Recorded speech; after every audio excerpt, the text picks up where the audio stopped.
you can stay well. And I'm the story of being well all the time. Yes, I know what stress is.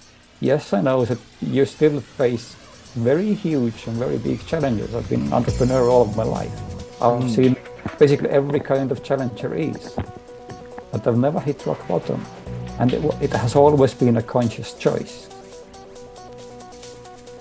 And you mentioned the word stress there, which I think is really interesting, because stress for hundreds of thousands of years has kept humans alive. A little bit of stress is a good thing. It makes us alert. It makes us more aware of what's going on. It's when stress becomes overwhelming and chronic that we start to kind of fall apart. And that's when real kind of mental health issues can also happen. So a little bit of stress, good. Let's work with it, learn from it, become more productive. And we used the word respond earlier. And I always think that if you respond to a trigger in a more appropriate way, as opposed to going down the anger route or whatever, you respond in a way that is thoughtful and mindful. Then we manage that stress and we can turn it into something positive, as opposed to kind of having it something that literally affects our deep health. Yeah, well, I think that. Sorry, guys. No, go for it. One of the things I'm definitely focused on is stress, because our lifestyle is 100% stress. A lot of people seem to run away from stress as if it's a bad thing. And in fact, stress is actually not bad. It's how you react to stress that makes it bad. If you react negatively to stress, it will be bad for your body. If you instead, however, turn that around and react positively to stress and see, hey, now I can feel stress. I am more focused. I have more energy. I can now attack whatever it is that creates this stress with more fervor, then I am not looking at stress in a negative point of view, at which point that stress actually becomes good for your body instead of bad. And there were two actual studies done on stress, and one side people looked at stress negatively, and the other side people looked at stress positively.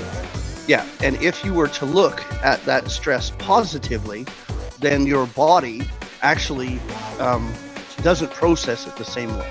If, however, you were to look at it negatively, your body then actually you'll lose years, literally years of your life because of the negative effects. Your heart failure goes up, your stroke goes up, all of these chances of negative outcomes go up. But if you look actually at stress as a positive thing and try to see the positive points of stress and say, you know, everything in life is stress. I have to be here at 7 o'clock in the morning to be on this. If I don't have stress, I ain't getting out of bed. You know, if I don't go to work, you know, if I don't have work, and I don't get up and have stress to go to work, I don't go to work. I lose my job. I don't have income. You know, so stress is required in life. May I push back a little on that? Because I would never have taken you as a sort of person that would lie around. And so, well, no, so on seriously, as a question, if that is the motivation as you described for getting up and going to work, are you being flippant for amusement purposes, or are you being honest in that only stress motivates you?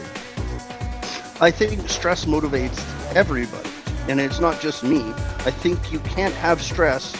You can't get up in the morning without some level of stress. It's a part of your body saying, I need to get up.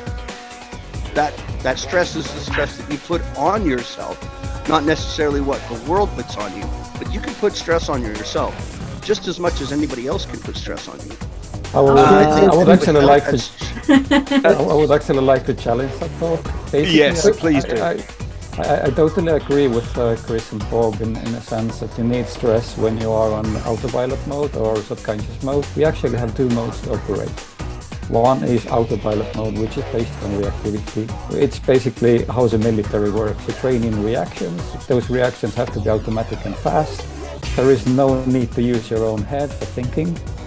You only follow the orders. That's a military drill, basically.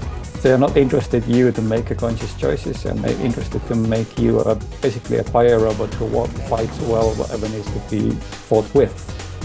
The question is that you can get out of a bed without any stress at all. It demands a conscious choice. And here the awareness comes in again. So the second way of living is actually aware, a conscious way. You just have to make conscious decisions on everything.